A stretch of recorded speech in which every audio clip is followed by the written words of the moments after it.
Welcome to public TV news బులెటిన్ల ముందుగా headlines. Gowda సంఘం ఆధ్వర్యంలో సర్దాయి సర్వాయి పాపన్న గౌడ విగ్రహ ఆవిష్కరణ మహోత్సవం.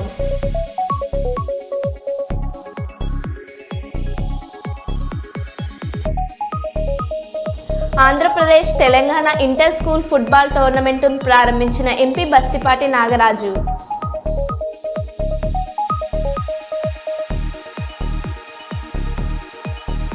అగ్ని ప్రమాదంతో పేదిళ్లు బుగ్గిపాలు.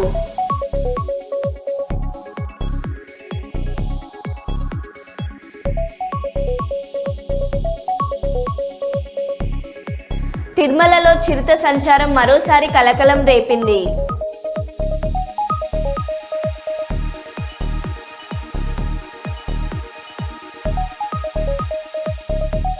పండుగలకు చేనేత వస్త్రాలు ధరించాలి. నారా భువనేశ్వర్ 2 రాష్ట్రాల తెలుగు ప్రజలకు పిలుపు.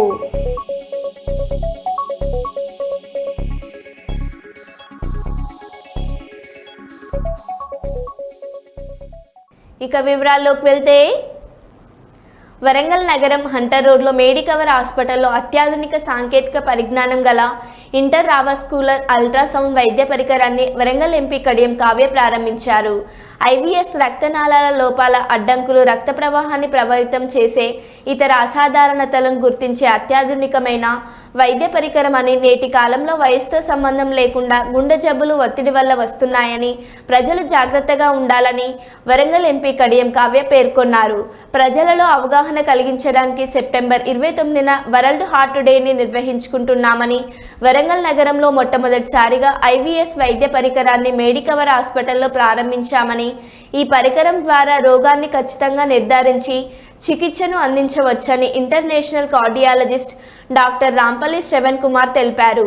జీవన శైలిలో మార్పు రావడం, పని ఒత్తిడి, మానసిక ఒత్తిడి వలన వయసుతో సంబంధం లేకుండా గుండె జబ్బులు వస్తున్నాయని, కావున తగు జాగ్రత్తలు తీసుకొని గుండె జబ్బులు రాకుండా చూసుకోవాలని డాక్టర్ అల్లాడి సృజన్ పేర్కొన్నారు.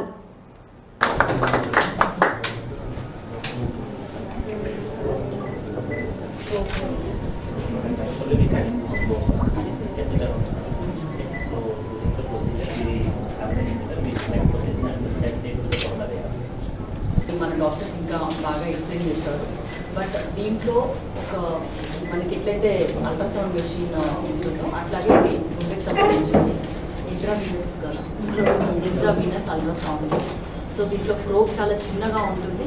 So it can exact location, position, what is the type, content of the lesion తెలుసుకొని అక్కడికక్కడే మనము దానికి ఏం ట్రీట్మెంట్ ఇవ్వచ్చు, ఎంతవరకు ఇవ్వచ్చు అంటే ఆల్మోస్ట్ ఒక కెమెరా లాగా మనము మన రక్షణాలలోకి హార్ట్కి సంబంధించిన దానికి పంపించడం జరుగుతుంది. సో మన డయాగ్నోస్టిక్ ఎక్యురసీ అనేది 100% ఉంటుంది. సో అట్లాంటి ఒక పరికరాన్ని వరంగల్కి ముందుగా ఇక్కడికి విచ్చేసిన గౌరవనీయులు ఎంపీ డాక్టర్ కావ్య మేడం గారికి, మీడియా మిత్రులకు, మెడికవర్ యాజమాన్యానికి మరియు సిబ్బందికి అందరికీ నమస్కారాలు. మరియు వరల్డ్ హార్ట్ డే సందర్భంగా నా శుభాకాంక్షలు. ఇప్పుడు ఆల్రెడీ మేడం గారు, డాక్టర్ శ్రవణ్ సార్ ఆల్రెడీ చెప్పారండి. ముఖ్యంగా చిన్న వయసులో కూడా గుండెపోటు రావడానికి 2 కారణాలు ఇప్పట్లో. ఒకటి జీవన శైలిలో మార్పులు రావడము, మరియు పని ఒత్తిడి, మానసిక ఒత్తిడి.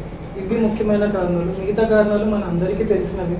స్మోకింగ్, డ్రింకింగ్, జంక్ ఫుడ్ తినడము, అవి ముందు నుంచి ఉన్నాయి. కానీ ఇప్పుడు ఏంటంటే ఈ ఉరుకుల పరుగుల జీవితంలో చాలా అంటే నేను consultant cardiologist Medicover hospital. So ఇప్పుడు ఈరోజు వరల్డ్ హార్ట్ డే. ప్రతి సంవత్సరము 29 సెప్టెంబర్ మనం వరల్డ్ హార్ట్ డే జరుపుకుంటాము. ఇది ప్రత్యేకంగా ఈ వరల్డ్ హార్ట్ డే అని ఎందుకు జరుపుకుంటామంటే ప్రజల్లో ఒక అవగాహన కల్పించడం కోసం. మేడం గారు చెప్పినట్టు మనకి ఈ మధ్య గుండె జబ్బులు చాలా తక్కువ ఏజ్లోనే వస్తున్నాయి. చాలా మందికి హార్ట్ అటాక్స్ తోటి సడన్గా కొలాప్స్ అయ్యి చనిపోతున్నారు. మనం మీడియాలో కూడా మనం చూస్తున్నాం, టీవీలలో కూడా. సో ఒక అవగాహన కల్పించడం కోసమే ఈ వరల్డ్ హార్ట్ డే అని ఒక ప్రత్యేకంగా ఒక దినోత్సవంగా సెలబ్రేట్ చేసుకుంటున్నాం. సో ఈ వరల్డ్ హార్ట్ డే రోజు మన ఐవస్ టెక్నాలజీ, ఇంట్రావాస్కులర్ అల్ట్రాసౌండ్ అంటాం మనము.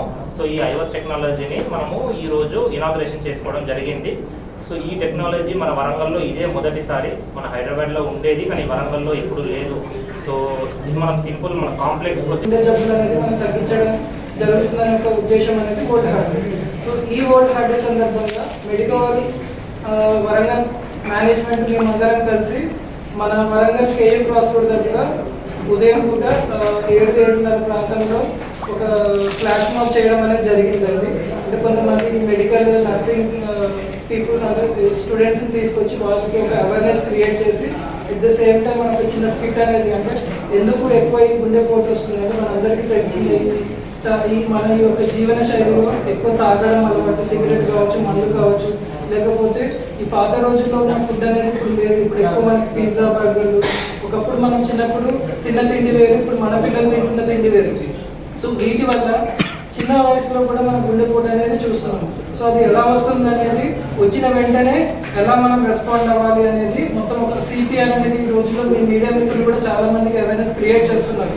సో సిపిఆర్ అనేది చాలా మంచి పద్ధతి అండి. ఇప్పుడు మనం దారిలో వెళ్తున్నాం, సడన్గా ఒకరు పడిపోయినప్పుడు మనం గుండె స్పందన నాడి ఉందా లేదా తెలుసుకొని, లేదు అని గ్రహించిన వెంటనే మనం గుండె పైన 2 చేతులు ఇలా పెట్టి ఒత్తిడి చేయడం వల్ల, ఒత్తడం వల్ల ఏంటంటే ఈ శరీరానికి ముఖ్యంగా మెదడుకి రక్తం సరఫరా అనేది ఆగకుండా, గుండె కండరం కూడా ఆగకుండా మనం ఆ ఒత్తడం వల్ల వెంటనే గుండె పనిచేయడం అనేది జరుగుతుంది. సో కొన్ని నిమిషాల్లోనే వాళ్ళ ప్రాణాలు. వైసీపీ 5 సంవత్సరాల్లో చేయలేని అభివృద్ధిని కూటమి ప్రభుత్వం అధికారంలోకి వచ్చిన 100 రోజుల్లోనే చేసిందని నంద్యాల ఎంపీ బైరెడ్డి శబరి కర్నూలులో అన్నారు. కర్నూలు నగరంలోని షెరీన్ నగర్లో నూతనంగా ఏర్పాటు చేసిన ఎంపీ కార్యాలయాన్ని ఆమె ప్రారంభించారు. ఈ సందర్భంగా ఎంపీ మీడియాతో మాట్లాడుతూ రాష్ట్ర ఆర్థిక పరిస్థితి సరిగా లేకున్న ఎన్నికల సమయంలో ప్రజలకు ఇచ్చిన సూపర్ 6 పథకాలను ఒక్కొక్కటిగా అమలు చేస్తున్నామని ఆమె తెలిపారు. విద్యా విధానంలో మంత్రి నారా లోకేష్ సంస్కరణలు చేపట్టాలని ఎంపీ పేర్కొన్నారు. గత ముఖ్యమంత్రి వైఎస్ జగన్మోహన్ రెడ్డి మానవత్వం అని కొత్త మతాన్ని సృష్టించారని విమర్శించారు. ఈ కార్యక్రమంలో తెదాపా సీనియర్ నాయకుడు బైరెడ్డి రాజశేఖర్ రెడ్డి పాల్గొన్నారు.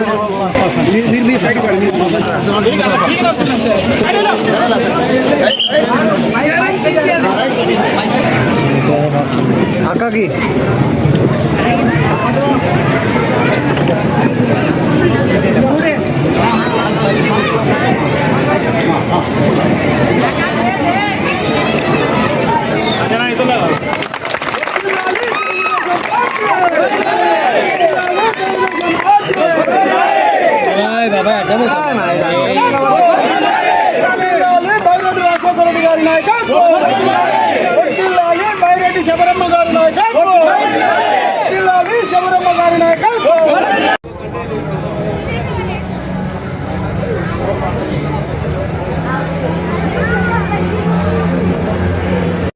మీరు ఎక్కండి, మాకే అభ్యర్థులు మీరు అందరితో పాటు వచ్చిన వాళ్ళు ఎక్కించండి.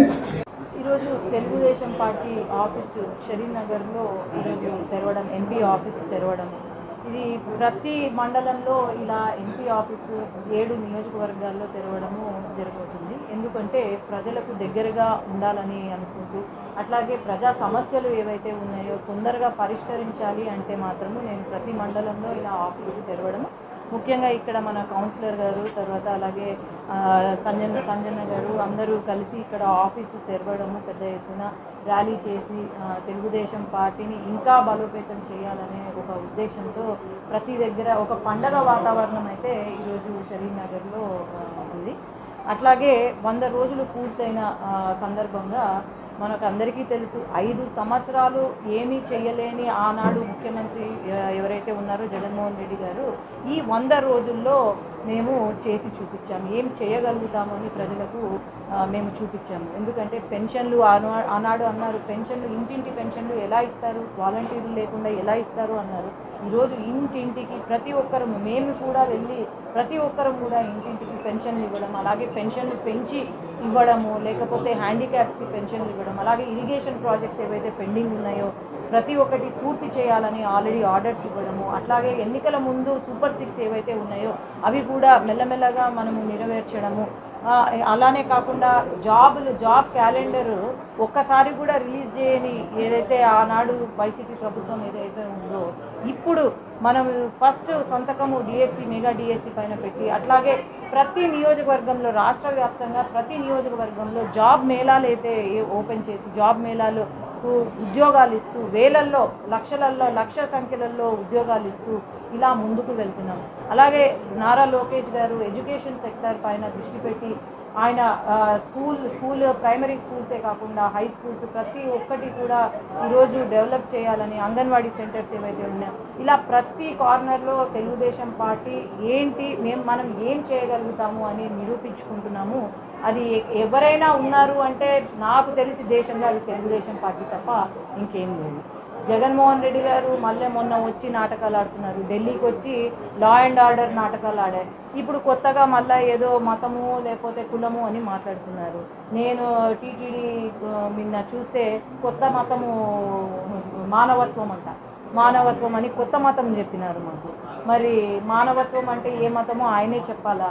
ఎందుకంటే టీటీడీ ఎంతో చాలా నిష్టగా మనం అందరం కూడా హిందువులే కాదు ప్రతి ఒక్కరము ఆ నిష్టతో మనము తిరుపతి లడ్డూని ఏదైతే ఉందో అది తీసుకొని వచ్చి పూజ చేసి మరీ అందరికీ మనం అందజేస్తాం. అట్లాంటిది ఆ టీటీడీ లడ్డూలో తిరుమల దేవస్థానం లడ్డూలో గోమాంసం కానీ లేకపోతే పంది మాంసం కానీ లేకపోతే చేప నూనె ఉంది అంటే ఇది ఇంతకన్నా పాపం ఎవరైనా చేస్తారా అండి? ఇప్పుడు కొత్తగా వచ్చి నేను హిందువుని, నేను మానవత్వం, హిందూ అని కూడా చెప్పడు ఆయన. 4 గోడల మధ్య నేను బైబిల్ చదువుతాను, బయటికి వస్తే హిందూ అవుతాను లేకపోతే ముస్లిం అవుతాను అని అంటారు. కానీ గొప్పగా ఆయన ఏ మతం ఏ కులానికి చెందినవాడు అనేది గొప్పగా అయితే చెప్పుకోరు. కాబట్టి ఇవన్నీ కూడా ఈ నాటకాలకు ప్రతి ఒక్కరం కూడా ఎండ్ చేసే సమయం వచ్చింది. కాబట్టి ప్రతి ఒక్కరు కూడా గమనించి ఇట్లాంటి నాయకులని మళ్ళీ ఎంకరేజ్ చేయకుండా ఈసారి డెవలప్మెంట్ పైన కాన్సన్ట్రేట్ చేసి డెవలప్మెంట్ అంటే ఏంటో నిరూపిస్తాం. 30 వార్డు 29, 30, 31 వార్డు బాధ్యునిగా నేను పనిచేస్తున్నాను. నా పేరు సంజన్న. మేము తెలుగుదేశం పార్టీ అనేక సంక్షేమ పథకాలు కూడా ఏదైతే మేనిఫెస్టోలో విడుదల చేసినారో అవన్నీ కూడా సంక్షేమ పథకాలు పనిచేస్తూ, అదేవిధంగా అన్నా క్యాంటీన్ పేదవాడు ఆకలితో ఉండకూడదని చెప్పేసి 5 రూపాయలకే అన్నము టిఫను ఇవన్నీ మంచి కార్యక్రమం తెలుగుదేశం పార్టీ చంద్రబాబు నాయుడు అధ్యక్షుడు ముఖ్యమంత్రి ఆ విధంగా చేస్తున్నాడు. అదేవిధంగా వృద్ధులకు కూడా గతంలో 3000 పెంచడానికి 5 ఏళ్ళు పట్టింది. చంద్రబాబు నాయుడు వచ్చిన తర్వాత ఏదైతే 3 నెలలు ముందు మేనిఫెస్టోలో విడుదల చేసినప్పటి నుంచి కూడా 3000 కలిపి 7000 ఇచ్చి ప్రతి ఒక్కరికి కూడా వృద్ధులకు 4000 రూపాయలు ప్రతి నెల పెన్షన్ ఇస్తున్నారు. అదేవిధంగా మన ఇది పేదవాళ్ళ కోసమే ఈ సంక్షేమ పథకాలు, ఆడవాళ్ళకైతే ఉచిత బస్సు కూడా సౌకర్యం కల్పిస్తున్నారు. అది చాలా సంతోషకరమైన విషయము. ప్రజలందరూ కూడా హర్షిస్తున్నారు. తెలుగుదేశం పార్టీ మంచి కార్యక్రమాలు చేపట్టింది. తెలుగుదేశం పార్టీ అధికారంలోకి వచ్చినాకనే ఇన్ని సంక్షేమ పథకాలు జరుగుతున్నాయని చెప్పేసి అందరూ కూడా సంతోషపడుతున్నారు.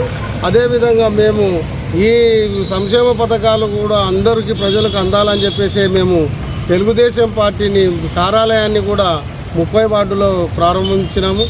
మా కొడుకు జయరాముడు కూడా కార్పొరేటరు, ముఖ్య అతిథిగా బైరెడ్డి శబరమ్మని పిలిపించేసి మేము పార్టీ కార్యాలయము ఓపెన్ చేసినాం. ఎందుకంటే ప్రజలకు అందుబాటులో ఉండాలి. అనుక్షణము ఏ ప్రజలకైనా కానీ ఏ సమస్య వచ్చినా అందుబాటులో ఉండి వాళ్ళ సమస్యను పరిష్కారం చేస్తూ తెలుగుదేశం పార్టీ చేసే సంక్షేమ పథకాలు ప్రజల్లోకి తీసుకుపోవాలన్న ఉద్దేశంతోనే మేము ఒక పార్టీ కార్యాలయాన్ని ప్రారంభించినాము.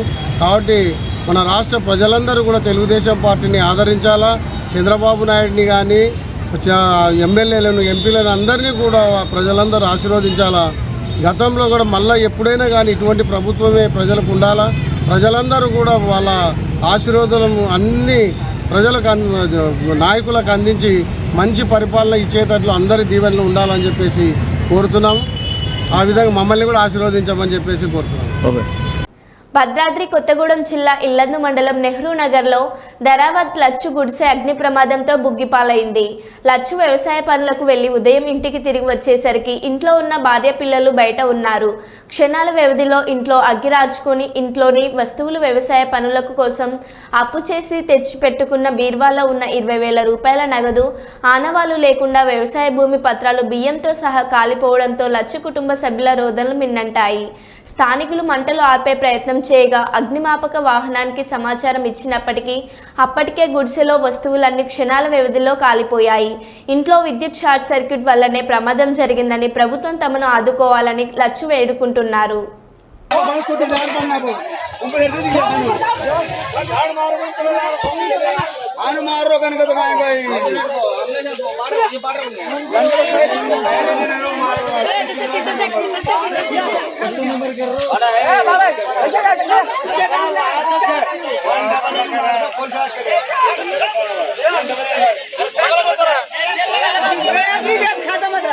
चोटी पर दाबो कहनो अच्छे ते हम दाबो तो सही है चोटी पर दाबो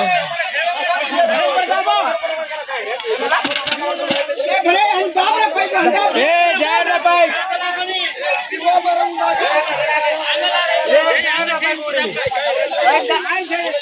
ए काका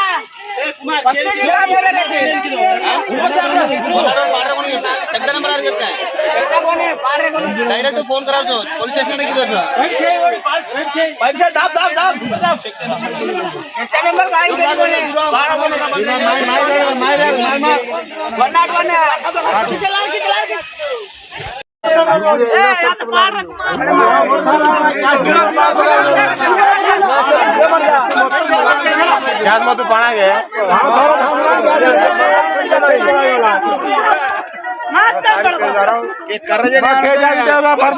अरे घरवा कौन चल गया रे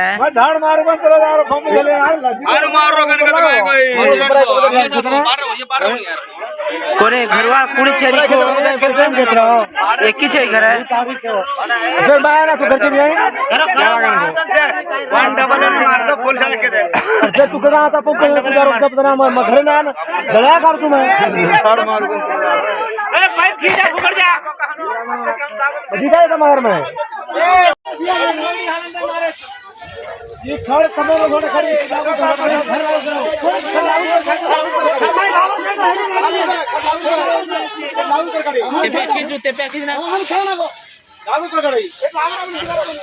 अंगारे वाला చాలా కష్టం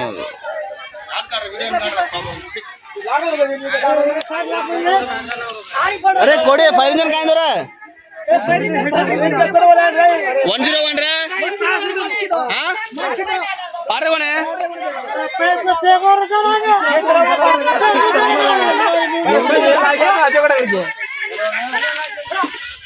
भाग लागे साला देखो क्या सवाल कर रहा है तुम्हारी मुंह मार रहा हेल्प करे हां अब खुला ना जो बच्चे वाले कौन है अब खुला అనాథలను ఆదుకోవాల్సిన బాధ్యత ప్రతి ఒక్కరిపై ఉందని కర్నూలుకు చెందిన గ్యాస్ట్రోఎంట్రాలజీ వైద్యులు శంకర్ శర్మ తెలిపారు. కర్నూలు సమీపంలోని జి పుల్లారెడ్డి ఇంజనీరింగ్ కళాశాల వద్దనున్న హోమ్ ఆఫ్ హోప్ అనాథ ఆశ్రమంలో ఉన్న వారికి నెల రోజులకు సరిపడా నిత్యావసర వస్తువులను డాక్టర్ శంకర్ శర్మ అందించారు. సమాజంలో తల్లిదండ్రులు లేని వారి కోసం ఇలాంటి అనాథ ఆశ్రమం నడపడం ఎంతో మంచిదన్నారు. అనాథ ఆశ్రమంలో ఉన్న చిన్నారులకు అవసరమైన వైద్య సేవలను అందిస్తానని ఆయన హామీ ఇచ్చారు. సమాజంలో అమ్మాయిలను ఎక్కువగా వదిలి వెళ్తున్నారని ఇది చాలా దురదృష్టకరం అన్నారు. అమ్మాయిల పట్ల మహిళల పట్ల అన్యాయాలను అరికట్టాలని డాక్టర్ శంకర్ శర్మ కోరారు. అనాథాశ్రమంలో ఉన్న బాలికలకు భవిష్యత్తులో తన వంతు సహకారాలు అందిస్తారని ఆయన హామీ ఇచ్చారు.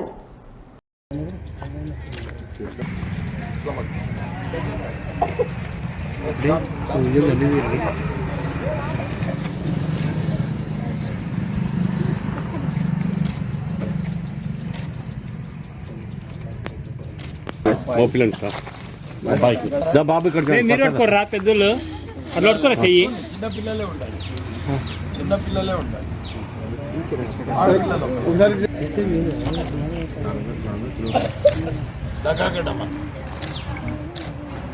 Okay sir. ఈరోజు ఇక్కడ స్థానిక ఎస్కేడి నగర్ అంటే శ్రీ పుల్లారెడ్డి ఇంజనీరింగ్ కాలేజీ పక్కన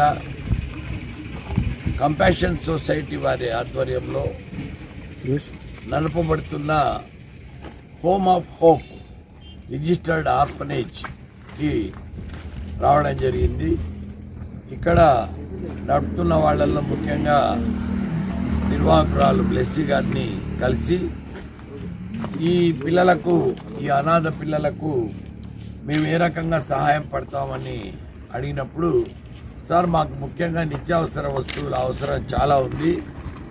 ఇక్కడ 42 మంది పిల్లలు ఉన్నారు మా దగ్గర మా ఆదరణలో అన్నప్పుడు మేము సుమారుగా ఒక నెల ఈ నిత్యావసర వస్తువుల సరుకులన్నీ వీళ్లకు పంపిణీ చేస్తూ మరొక మాటగా మేము సంవత్సరానికి 2-3 సార్లైనా ఖచ్చితంగా మా వంతు సహాయం మేము మీకు అందిస్తాము. పిల్లలకు ఏదైనా హెల్త్ ప్రాబ్లం ఉన్నా మీరు దయచేసి వచ్చి మీరు మా మెడికల్ హెల్ప్ తీసుకోండి అని చెప్పడం జరిగింది.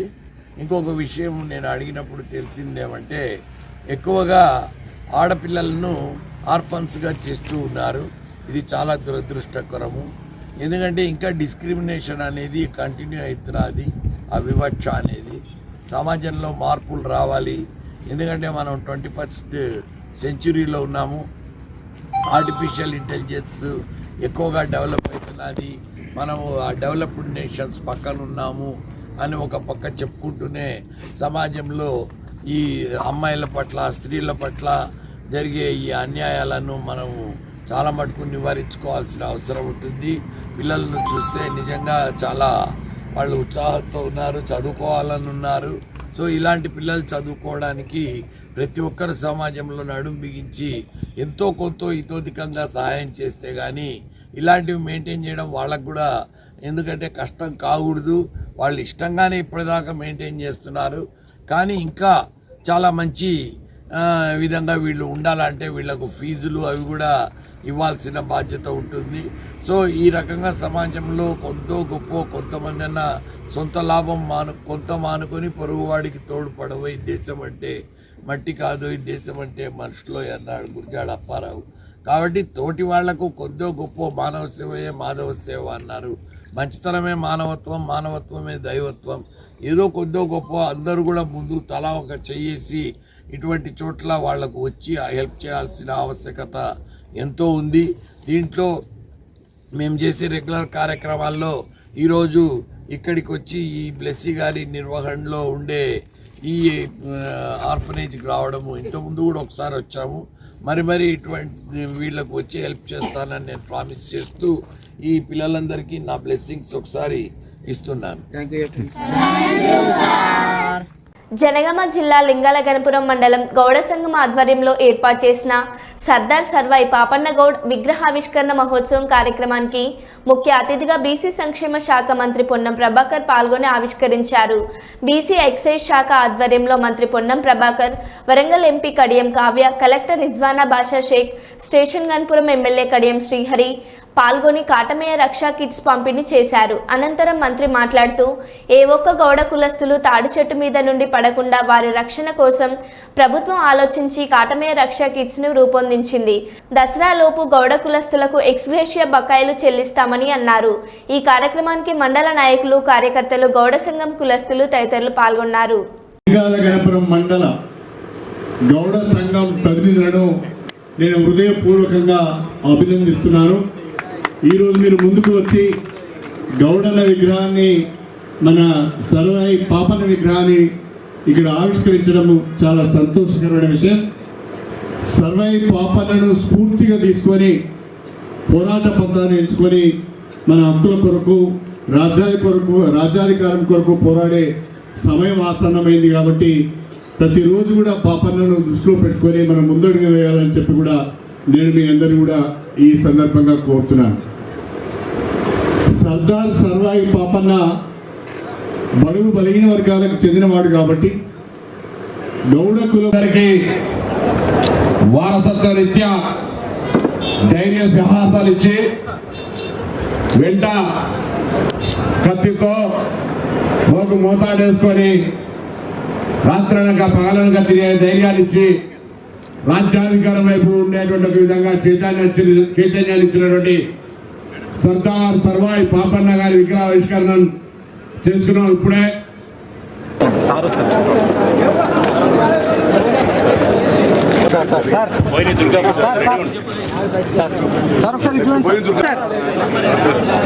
ఒకసారి చూడండి.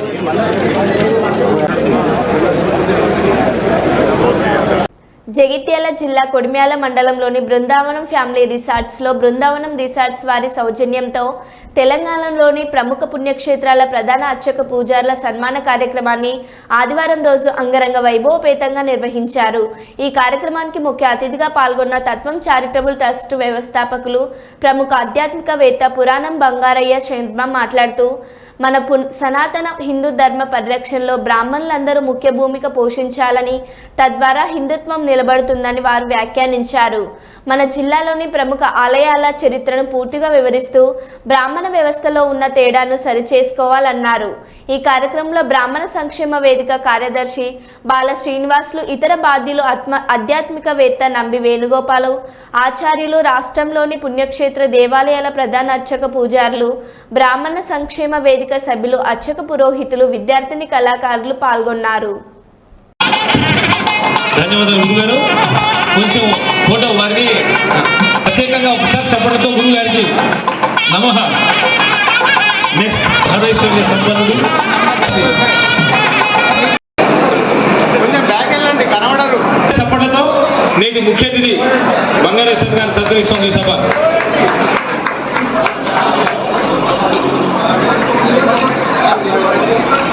మొట్టమొదటిసారిగా బ్రాహ్మణ సంక్షేమ వేదిక ఈ కొండగట్టు పుణ్యక్షేత్రంలో బృందావన్ ఫ్యామిలీ రిసార్ట్లో ఈ వేడుకను నిర్వహిస్తున్నది. చాలా విశేషమైనటువంటి వేదిక. ఏది వేదం చెబుతుందో అది ఆచరించేటటువంటి వేదిక. గోబ్రాహ్మణేభ్య శుభమస్తు నిత్యం, లోకా సమస్త సుఖినో భవంతు. ఆ గోబ్రాహ్మణేభ్య శుభమస్తు నిత్యంలో వేదమే చెప్తోంది బ్రాహ్మణి సంక్షేమము చాలా ప్రధానం. ఇది తెలిసినటువంటి మా బాలా శ్రీనివాస్ గారు, మా గాంధీ గారు, దాని వైస్ ప్రెసిడెంట్ గారు, దీంట్లో ఉండే కార్యవర్గ సభ్యులు అందరూ కూడా బ్రాహ్మణ సంక్షేమ వేదిక అనే పేరు మీద ఒక వేదికను ఏర్పాటు చేసి అనేక మందికి ఈ వేదిక ద్వారా చక్కనైనటువంటి యొక్క వైదికాన్ని ప్రోత్సహిస్తూ వారి వారి యొక్క ఉపన్యాసాల ద్వారా, ఉపదేశాల ద్వారా, బోధనల ద్వారా చక్కనైనటువంటి యొక్క సమాజానికి సేవలు అందిస్తున్నటువంటి యొక్క పెద్దలు ఇక్కడ మా ప్రాంతీయులు, వారి ఇంటి పేరే పురాణం వారు. వారు పురాణం వారి ఇంటి పేరు ఎందుకు పెట్టారు? ఇతరులలో తీసుకుంటే ఒక నాయకుడు ఉంటాడు, దాని వెనకాలే మిగతా అందరూ పాటిస్తూ దాన్ని ఆచరిస్తూ వెళ్తారు. మన దగ్గరకు వచ్చేటప్పటికి దాని దొంపదేగా నాయకులు అధికంగా ఉంటారు, కార్యకర్తలు తక్కువ ఉంటారు. చాలా తక్కువ ఉంటారు కార్యకర్తలు. కారణం, నన్ను గౌరవించలేదు, నన్ను ఆదరించలేదు, నా స్థాయి ఏమిటి, నేనేమిటి అని ఆలోచిస్తాను. కానీ భయంకరమైనటువంటి కలికాలం, కొండ గట్టు దగ్గరే చెప్పుకోవాల్సినటువంటి గుట్టు ఇది. ఏమిటి అంటే, ఇవాళ మనం గనక ఇదే విచ్ఛిన్న ధోరణిలో ఉండి ఒకళ్ళకొకళ్ళం కలవకపోతే సమకాలీనంలో సనాతన వైదిక ధర్మాన్ని భారతీయులు పూనుకొని జాగ్రత్త పడకపోతే రాబోయే రోజులలో ఆలయాలు కనుమరుగైపోయి అర్చకత్వం పక్కన దేవుడెరుగు ఆలయాలే కనుమరుగయ్యే పరిస్థితి వస్తుంది. ఇప్పటికీ 32% ఆలయాలు ప్రభుత్వ ఆలనా పాలన లేక మూతపడే పరిస్థితిలో ఉన్నాయని చెప్పి ఒక నివేదిక. 32% హిందూ ఆలయాలు. సో ఇటువంటి పరిస్థితిలో మరి మన అర్చక స్వాముల్ని, మన వ్యవస్థని మనం గౌరవించుకుంటూ రాబోయే తరానికి ఒక మంచి సందేశాన్ని ఇస్తూ, ఉత్తేజపరుస్తూ, రాబోయే వ్యవస్థలో వస్తున్నటువంటి పెను మార్పులకి తగ్గట్టుగా మన యువతరాన్ని తయారు చేసి, మహిళా లోకాన్ని తయారు చేసి ముందుకు పంపకపోతే రాను రాను సనాతన ధర్మ వ్యవస్థనే కనుమరుగైపోయి అసలు భారతదేశం అంటేనే సనాతన ధర్మంతో కలిపి ముడిపడి ఉన్నటువంటి ఒక సంస్కృతి వెనకటి నుంచి. మీరు ఏ పురాణం తీసుకున్నా, ఎక్కడి నుంచి ఏ శాస్త్రం తీసుకున్నా అక్కడి నుంచి. మరో బులెటిన్లో మళ్ళీ కలుద్దాం. Stay tune.